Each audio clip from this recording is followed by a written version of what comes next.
Well, sir, now I entreat you to proceed to speak of the sixth commandment, as you have done of the rest. Sum of Commandment 6. Evangelista. Well, then I ask you to consider that in the sixth commandment there's a negative part expressed in these words, you shall not murder. That is, you shall not in heart, tongue, or hand impeach or hurt either the life of your own soul or body, suicide, or even harm, or the life of any other man's soul or body. And an affirmative part is included in these words, you shall in every way, by all good means, seek to preserve them both. This is your... Once again, this includes things like abortion. Neophytus. I beg you, sir, speak of these things in order, and first tell us what is forbidden in this commandment as tending to murder our own souls. Evangelista. That we may not be guilty of murdering our own souls. This commandment forbids all sinning against God. Proverbs 6:2. And also the careless neglect and willful rejection of the means that God has ordained for salvation. Hebrews 2:3. Suicide includes rejecting God, because your life will be in hell if you reject God. Remember what C.S. Lewis said, the door to hell is locked on the inside, and hell is a horrible place. The worst day of your life magnified 1 billion times, because there's no God to get you through, because you've rejected him. That's a form of suicide. Not just taking your physical life, but destroying your soul for eternity in hell, choosing that is a form of suicide. Neophytus. And what is forbidden in this commandment as tending to murder other souls? Evangelista. That we may not be guilty of murdering the souls of others, it is forbidden in this commandment to give any occasion for others to sin against God, either by provoking them, 1 Kings 21:25, or by counseling them, 2 Samuel 17:21, or by evil example, Romans 14:15. So we're not just talking about the physical murder of the body, we're talking about the physical murder of the soul. Well, not the physical, the spiritual murder of the soul. And that includes leading others astray. Leading others to reject God, too. Neophytus. And what is forbidden in this commandment is tending to murder our own bodies. So, we did souls. Now we're talking about bodies. Our own bodies. Evangelista. That we may not be guilty of murdering our own bodies, this commandment forbids excessive worldly sorrow. 1 Corinthians 7:10, Proverbs 17:22. So, depression that we've brought ourselves into. I don't want to talk about chemical depression, stuff like that. Although there is a case to be made that all forms of depression are spiritual. Spiritual Depression is a book written by Martin Lloyd-Jones, and he says at the root of all depression, even the kind where it's like, oh, it's a chemical imbalance and you need to take medication and stuff, there is a spiritual depression at the root of all that. And also the neglect of food, drink, apparel, recreation, medicine, or any such refreshments. Not keeping yourself alive with the stuff that God has put on this earth to keep you alive. Ecclesiastes 5:19, 6:2, and also excessive eating and drinking. Proverbs 23:29 and 30, Hosea 7:5, and also laying violent hands on ourselves. 1 Samuel 31:4, Acts 16:28. There's your actual suicide. Neophytus. Well, sir, now I beg you, tell us what is forbidden in this commandment as tending to murder others' bodies. And first, What is forbidden in respect to the heart? Evangelista. That we may not be guilty of murdering others with our hearts, this commandment forbids all hasty, rash, and unjust anger. Matthew 5:22. And also malice or hatred. Leviticus 19:18. 1 John 3:15. And also envy. Psalm 37:21. Proverbs 24:1. And also desire for revenge. Leviticus 19:18. Neophytus. And what is forbidden in respect to the tongue? Evangelista. That we may not be guilty of murdering others with our tongues. Sneezing cat. Just letting you know. That we may not be guilty of murdering others with our tongues. Remember, James talks about this. This commandment forbids all bitter and provoking terms, Ephesians 4:81, and also all wrangling and contentious speech, Proverbs 15:1, and also crying out and unseemly shouting, Ephesians 4:31, and also railing and scolding, Proverbs 17:19, 1 Peter 3:9, and also all reviling and threatening speech, Matthew 5:22, and also all mocking, scoffing, and deriding speech, 2 Kings 2:23, John 19:3. Neophytus. And what is forbidden in respect to the whole body, and more especially of the hand? Evangelista. That we may not be guilty of murdering others with our hands. Oh, I got a cat on my lap now. That we may not be guilty of murdering others with our hands in respect to the other parts of the body. This commandment forbids all disdainful, proud, and scornful carriage, Genesis 4:5, Proverbs 6:17, and also all provoking gestures, such as shaking the head, gnashing the teeth, and the like, Matthew 27:39, Acts 7:54, and also all froward and churlish behavior. Froward is one of my favorite words. It's naughty, being mean, aggravating. I think that's right, but it's froward. And churlish behavior, 1 Samuel 25:17, and also brawling and quarreling, Titus 3:2, and more especially in respect to the hand, striking and wounding are forbidden, Exodus 21:18 and 22, and also all taking away of life, other than in the case of public justice, just war, and necessary defense, Exodus 21:12 and Genesis 9:6. Neophytus, I ask you, sir, to proceed. Notice before we say that, notice he said, all taking away of life, other than in the case of public justice, just war, and necessary defense. So there is a time. The Ecclesiastes 3. There is a time for that. Neophytus, I ask you, sir, to proceed to the affirmative part of this commandment and first tell us what is required of us in respect to the life of our own souls. The affirmative part, Evangelista. In respect to the preservation of the life of your own souls is required a careful avoiding of all sorts of sin, Proverbs 11:19, and also a careful use of all means of grace and spiritual life in our souls, 1 Peter 2:2. Neophytus, and what is required of us in respect to the preservation of the life of other souls? Evangelista, in respect to the preservation of the life of the souls of others, it is required that according to our position and calling, and as present occasion offers, we teach and instruct others to know God and His will. This is what motivates me as a pastor. I care about the soul, the other person's soul. Instruct others to know God and His will, Genesis 18:19, Deuteronomy 6:7, and also that we do our best to comfort others that are in distress of conscience, 1 Thessalonians 5:14, that we pray for the welfare and comfort of others' souls, Genesis 43:29, and that we give others good examples by our Christian-like walking, Matthew 5:16.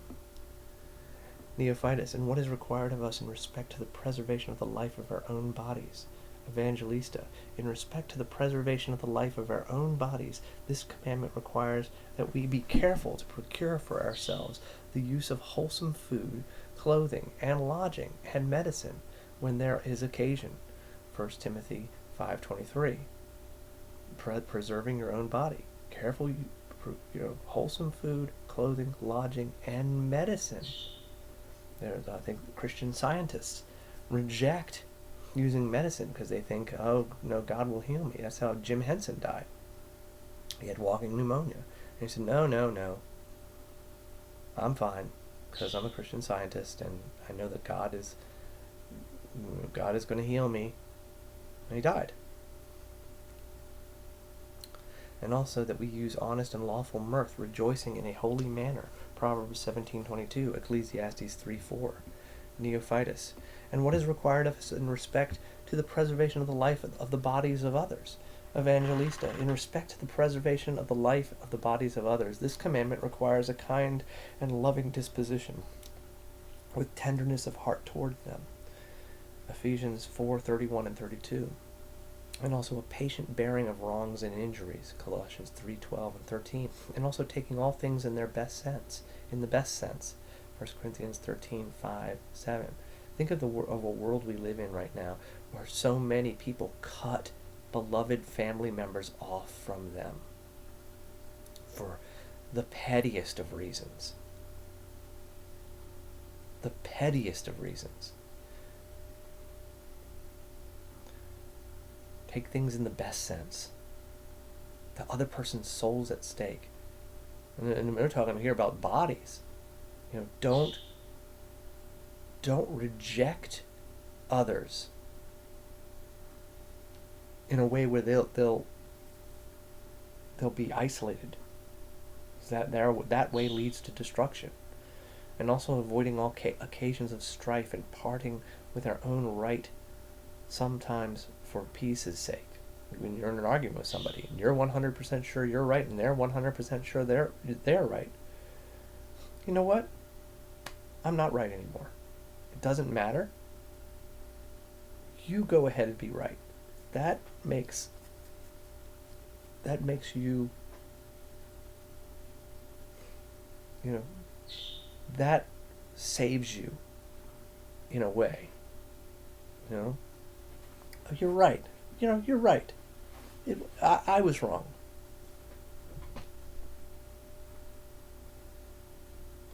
And all those looks and gestures of the body which express meekness and kindness, Genesis 33:10, and also relieving the poor and needy, Job 31:16, and also visiting the sick, Matthew 25:36. And now, neighbor nomologista, I ask you to tell me if you think you keep this commandment perfectly or not. So notice visiting the sick is a way, it's a positive thing. You care about this person living. We live in a culture of death right now. Everything is oriented towards making people not think about their own mortality. I guess in a way they do, but to be numb to the idea of death. All of our television shows, lots of crime dramas where they show bloody bodies. All of our movies, the most popular movies are the horror movies. People just, people dying.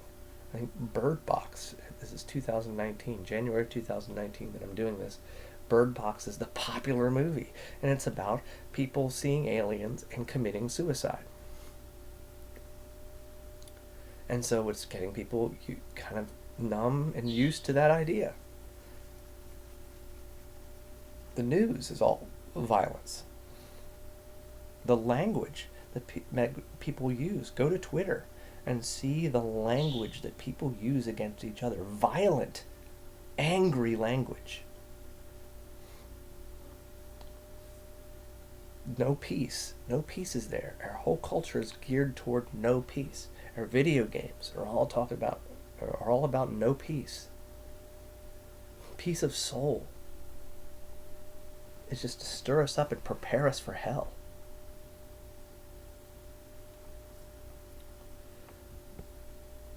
Nomologista. No, indeed, sir, I do not think I keep it perfectly as you expounded it, nor any other man. Evangelista, assure yourself, neighbor nomologista, that I have expounded it according to the mind and will of God revealed in his word. For you see, I have proved it all by Scripture. I told you at the beginning that the law is spiritual, and it binds the very heart and soul to obedience, and that under one vice which is expressly forbidden, all vices of the same kind, along with all occasions and means leading to it, are likewise forbidden. And I have expounded it according to these rules. Therefore I ask you to consider that as many sins as you have committed, and as many times as you have carelessly neglected and willfully rejected the means of salvation, so many wounds have you given your own soul.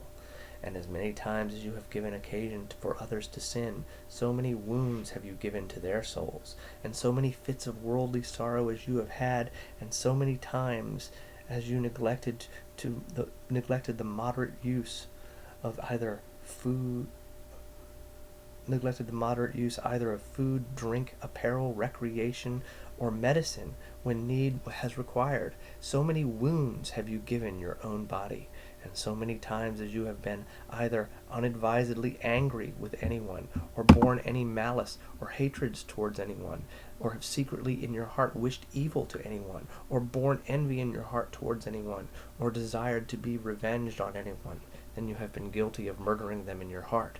And if you have given others any wrangling and contentious speech, or any reviling and threatening speech, or carried yourself frowardly and churlishly towards others, and have not borne injuries and wrongs patiently, and expressed pity and compassion towards others, then you have been guilty of murdering them with your tongue. And if you have quarreled with any man, or stricken or wounded any man, then you have murdered them with your hand, even though you have not taken away their lives. And thus I have endeavored to satisfy your desires concerning the sixth commandment. I still got some time. I'll try to get into the seventh commandment. If I don't finish it, then I'll get a little ways in. Neophytus, I beseech you, sir, proceed to speak of the seventh commandment as you have done of the rest. Sum of Commandment 7. Evangelista, well then, I ask you to consider that in the seventh commandment there is a negative part expressed in these words, you shall not commit adultery. That is, you shall not think, will, speak, or do anything by which your own chastity or the chastity of others may be hurt or hindered. And an affirmative part is included in these words, but you shall in every way and by all good means preserve and keep it. Neophytus, I beg you, sir, begin with the negative part, and first tell us, what is that inward uncleanness that is forbidden in this commandment? Evangelista, that we may not be guilty of the inward uncleanness of the heart. This commandment forbids all filthy imaginations, unchaste thoughts, and inward desires and motions of the heart to uncleanness. Matthew 5:28. Colossians 3:5, along with all causes and occasions for stirring up and nourishing these in the heart. We didn't even start with sex. We didn't even start with, having sex out of marriage. We started with the inward uncleanness of the heart. Neophytus. And what are the causes and occasions of stirring up and nourishing these things in the heart which we are to avoid? Evangelista, that we may not stir up and nourish inward uncleanness in our hearts. This commandment forbids gluttony, or excess in eating and pampering the belly with foods. Jeremiah 5:8. Bet you didn't know that adultery included gluttony, did you? And also drunkenness, or excess in drinking. Proverbs 23:30, 31 and 33. And also idleness, laziness, sloth, 2 Samuel 11:12. And also wearing lascivious, garish, and newfangled attire, Proverbs 7:10, 1 Timothy 2:9. And also keeping company with lascivious, wanton, and fleshly persons, Genesis 39:10. And also immodest, unchaste, and filthy speaking, Ephesians 4:29. And also the idle and curious looking of men at women, or women at men, Genesis 6:2, 39:7. And also beholding love matters, and the light behavior of men and women represented in stage plays and movies. That's what we have now. Back then they didn't have they only had stage plays. We have movies. about nudity and sex in movies that's causing your mind to think about those things. Now, no, once again, I want to go back because we're at this place where people are like, hey, Christianity stinks. It doesn't let us do anything. You cannot keep the law. This is showing how deep breaking God's heart goes. We sin every day, sin grievously, sin to our own peril, our own destruction. The only way out is faith in Christ. I'm not reading these permutations of the law in order for you to go, oh man, I got a big list to keep. I'm reading this to you because there's no way you can keep it. The only way to salvation is faith in Jesus Christ, in his blood, in his death, in his way of salvation. Keeping the law comes from love of God. And you can't love God if you don't have faith in him. And the more you learn about God in his word, the more you will love him.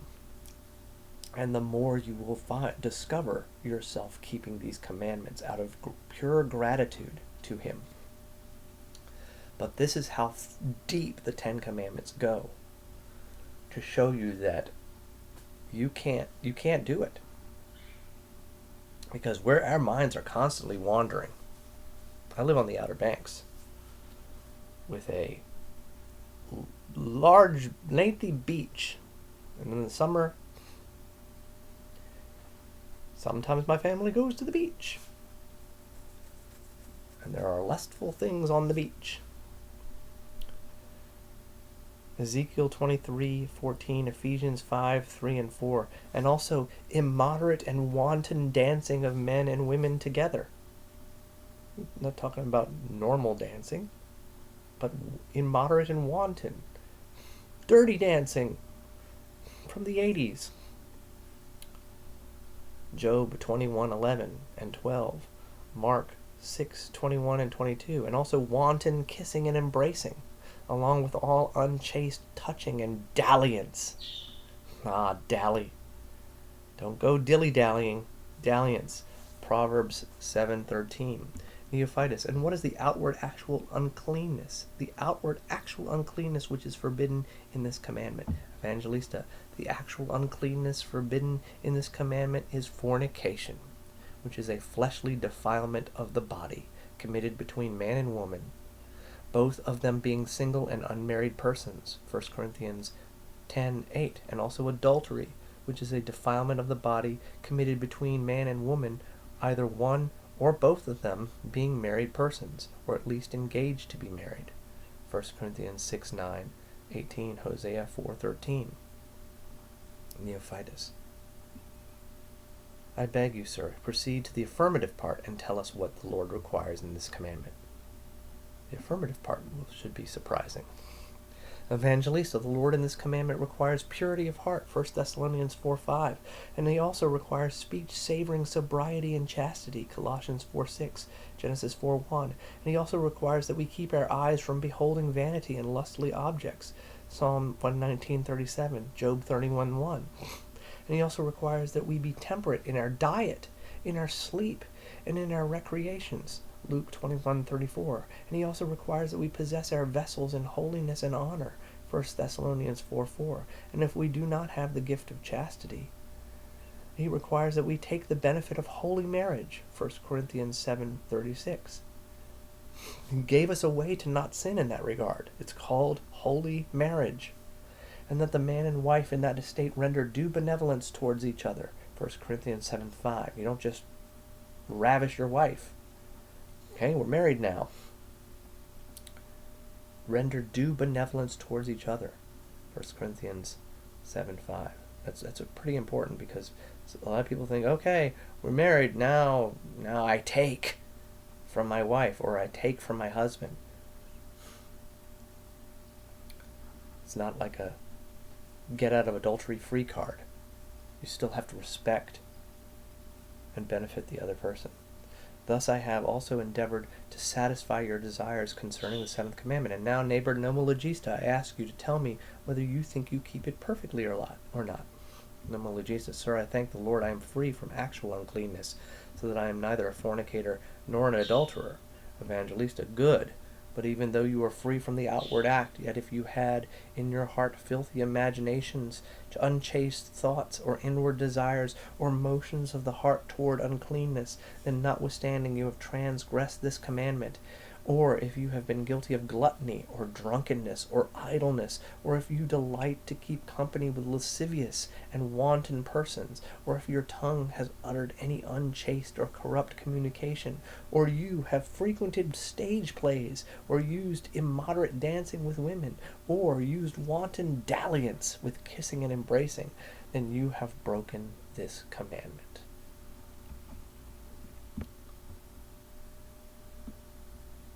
That's the commandment against the culture. Our current culture, and every culture that has happened.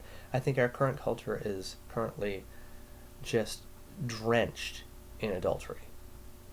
And not just the adultery that you see on TV and movies, but not just sexual adultery.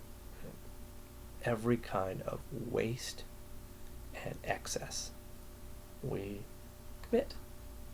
That was quick.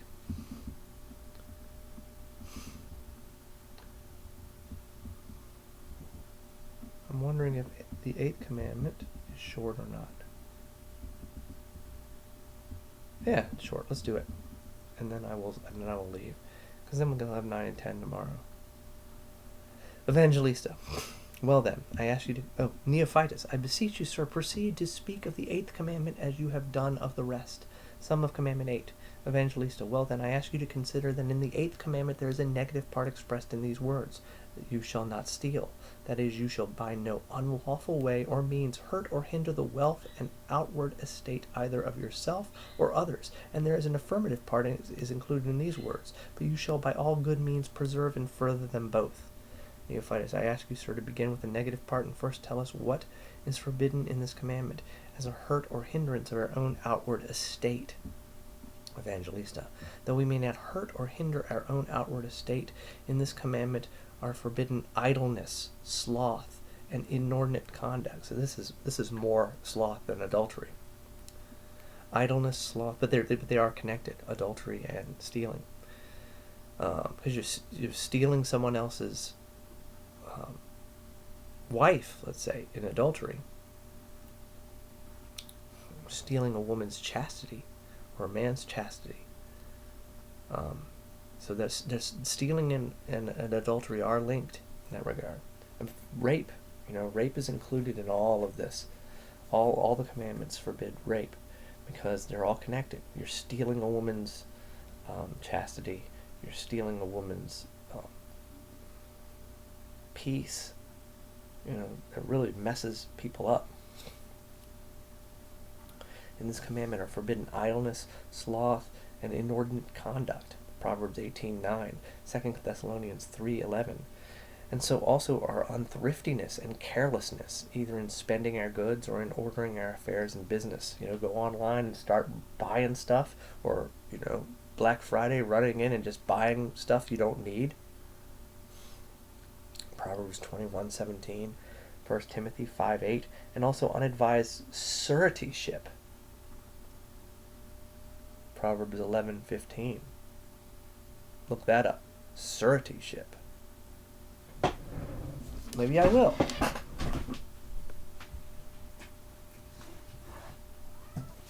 The cat is interested. I'm taking the 1828 Noah Webster Dictionary. And we might as well have, you should only have the 1828. I'm just kidding. Surety.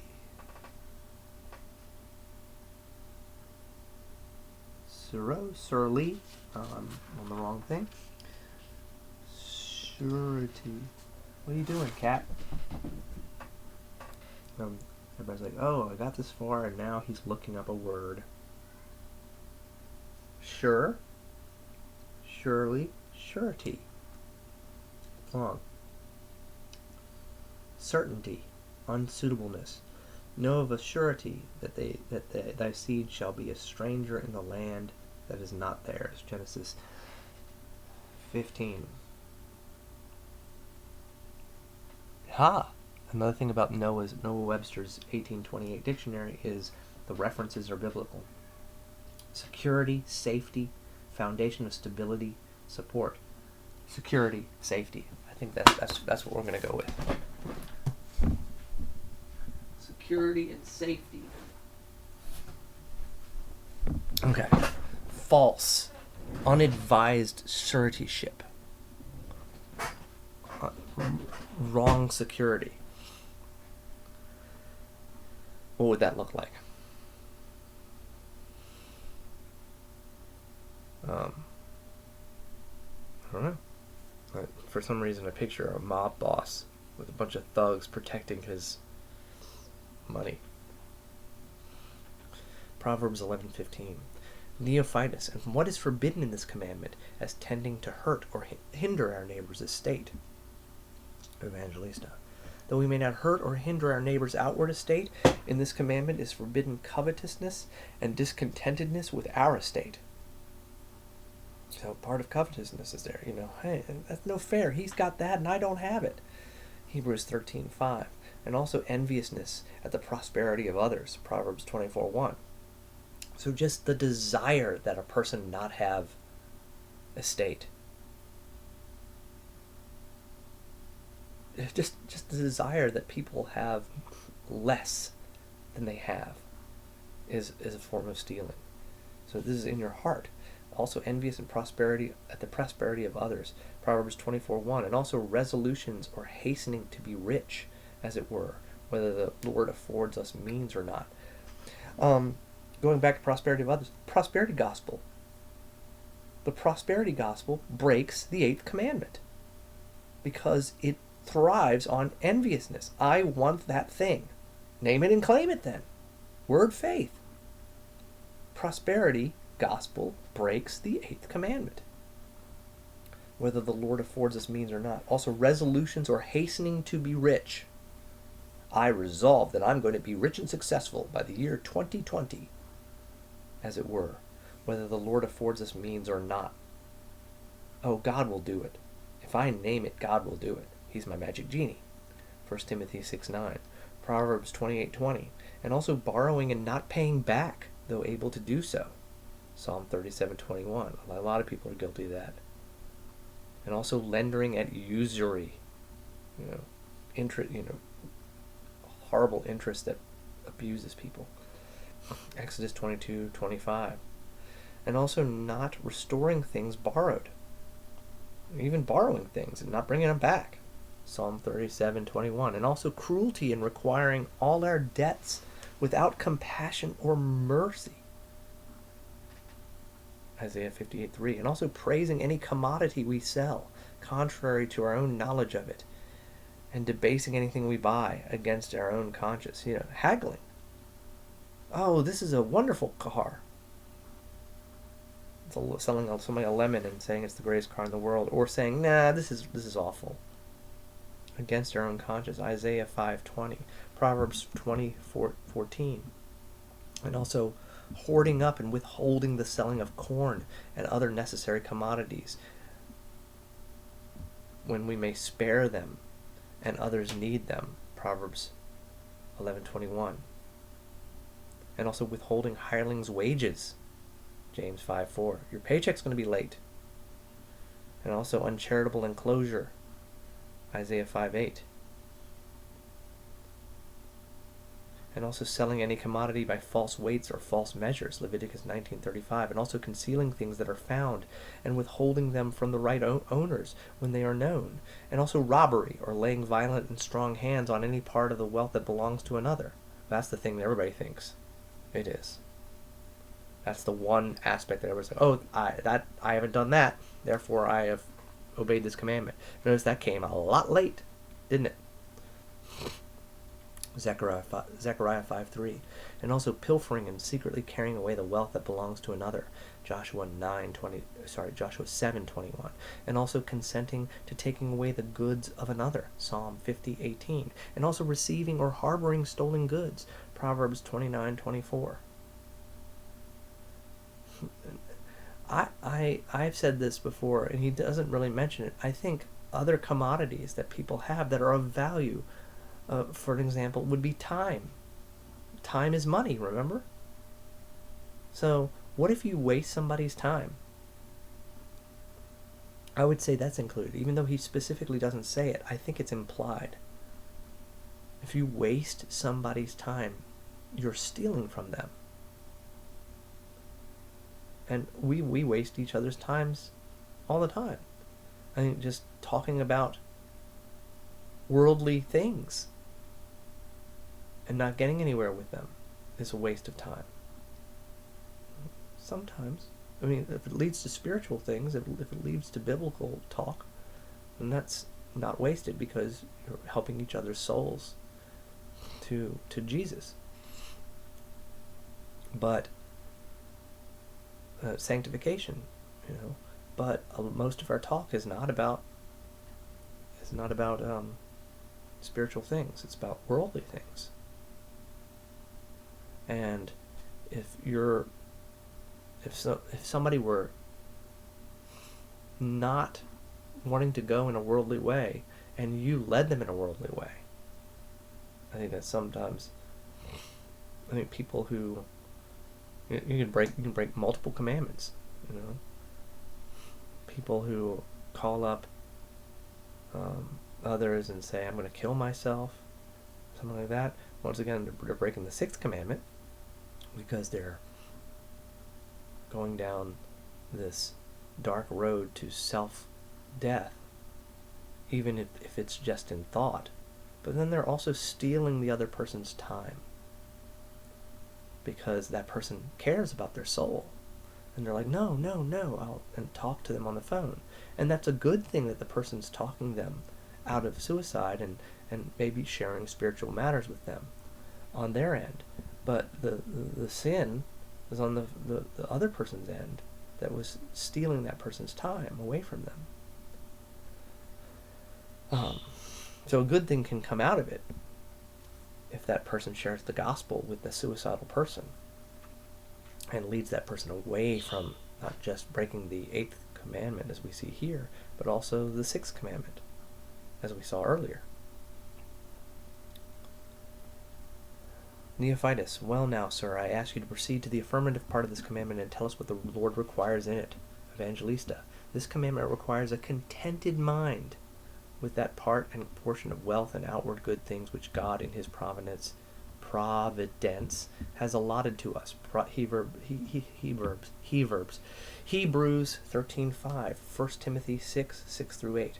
And so also in resting by faith on the promise of God and depending on his providence without distrustful care, Matthew 6:20 and 26. And also a moderate desire for those things which are convenient and necessary for us, Matthew 6:21, Proverbs 38. And also a moderate care to provide those things which are necessary for us, Genesis 30:30, 1 Timothy 5:8. And also an honest calling, Genesis 4:2. And also diligent, painstaking, and faithful laboring in it, Genesis 3:19. And also frugality or thriftiness, Proverbs 27:23 and 27 through 27, John 6:12. And also borrowing for needs and good ends, only what we are able to repay. Notice that frugality and thriftiness, John 6:12. I bet he's talking about the bread. He fed the 5,000, and then they followed him, saying, "Give us this bread always." That's not frugal or thriftiness. Now they're also seeking Christ for the wrong reasons. And also, John 6 is a powerful chapter. And also borrowing for needs and good ends, only what we are able to repay, and making payment with thanks and cheerfulness, Exodus 24:14. And also lending freely without compounding for gain, Deuteronomy 15:8, Luke 6:35. And also giving it or conveying outward things to others according to our ability and their necessity, Luke 11:41. And also using truth, simplicity, and plainness in buying and selling, in hiring and leasing. Leviticus 25:14, Deuteronomy 25:13 through 25, 13 through 15. And also restoring things that are found, Deuteronomy 22:2 and 3. And also restoring things committed to our trust, Ezekiel 18:7. And thus I have endeavored to satisfy your desire concerning the 8th commandment. And now, neighbor nomologista, I ask you to tell me whether you think you keep it perfectly or not. It's like using your money wisely. And the bottom line is, don't abuse someone with your wealth. Don't abuse yourself with your wealth. And actually help people with your wealth. And don't harm them. And help and use it for good. Nomologista. I can say this truly, that I never in all my life took away or consented to the taking away of so much as a pennyworth of any other man's goods. Evangelista, though you did not. Yet if there has ever been in your heart any discontentedness with your own estate, or any envious thoughts towards others in regard to their prosperity in the world, or any resolution to be rich other than by the moderate use of lawful means, or if you ever borrowed and did not repay to the utmost of your ability, or if you ever lent it at usury, or if you ever cruelly required any debt above the ability of your debtor, and that can be not necessarily monetary debt. You know what I did for you. Or if you ever praised anything you had to sell above the known worth of it, or if you ever undervalued anything you were to buy, contrary to your own thoughts of it. Oh, this is not worth it. I'm not going to pay that much for it. You really, really want it.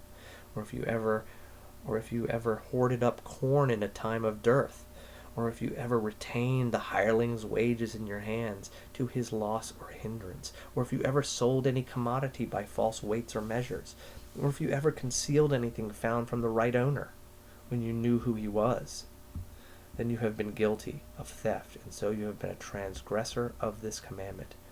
And though you have never done any of these things, and it is strange if you have not, yet if you were ever guilty of idleness, sloth, or remember, time is money. I think that hits it right there. Idleness, sloth, or in any way unwarrantably neglected your calling, or unthriftily. How many people neglect their calling? They say, what calling are you going to choose? Well, what calling does God have for me? No, they don't look for God's calling. They look for their own calling, or they look for the calling that will make them the most money, most success. Or unthriftily misspent any of your own goods, or were ever negligent and careless in ordering your own affairs and business, or if you ever sustained any loss by your unadvised suretyship, or if you ever borrowed at usury except in case of extreme necessity, then you have been guilty of robbing yourself, and so you have been a transgressor of this commandment. All right. You got 3 commandments today. Tomorrow we'll hopefully get the other 2 and maybe wrap this up, although there seems to be a lot of stuff over here. So, we'll see.